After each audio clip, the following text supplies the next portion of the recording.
রাখা দাঁতগুলো হচ্ছে মোলার। এটা হচ্ছে maxillary first molar, second molar আর থার্ড মোলার। এটা হচ্ছে mandibular first molar, second molar, third molar. তো ম্যাক্সিলারি ফার্স্ট আর সেকেন্ড মোলারের মধ্যে পার্থক্য আগেই বলেছি, আবারও বলে দিই। সেটা হচ্ছে এখানে তিনটা রুট দেখা যাবে, আর এটা হচ্ছে ডাইভার্জেন্ট রুট থাকবে। এখানে হচ্ছে কাস্প অফ প্যারাবেলি থাকবে, কিন্তু চারটা কাস্প থাকবে। আর এটার ক্ষেত্রে হচ্ছে পাঁচটা কাস্প থাকবে, ডিস্টাল কাস্প প্রেজেন্ট থাকবে।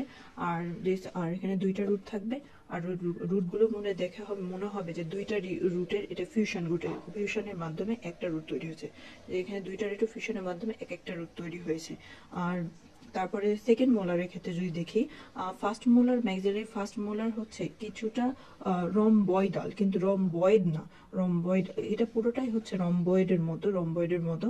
আর হচ্ছে অক্লুজাল আউটলাইনটা। তারপর এখানে তিনটা রুট থাকবে। আর হচ্ছে যেটা ম্যান্ডিবুলার সেকেন্ড মোলার, সেখানে হচ্ছে দুইটা রুট থাকবে। আর এখানে হচ্ছে চারটা কাজ থাকবে, দুইটা রুট থাকবে এবং চারটা কাজ দেখা যাবে। এই যে দুইটা রুট আচ্ছা হচ্ছে চারটা কাজ। আর যেটা হচ্ছে থার্ড মোলারের ক্ষেত্রে যেটা হচ্ছে ম্যান্ডিবুলার থার্ড মোলার, সেটার অলওয়েজ চারটা কাজ থাকবে, চারটা কাজ কম থাকবে না। এবং রুটগুলো ছোট থাকবে, কখনো হচ্ছে রুট হচ্ছে কনভার্জেন্ট টাইপ অফ রুট দেখা যেতে পারে।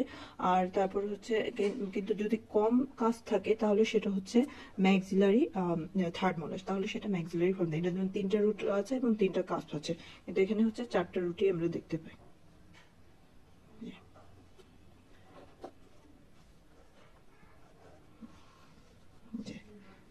ছয়টা মোলার।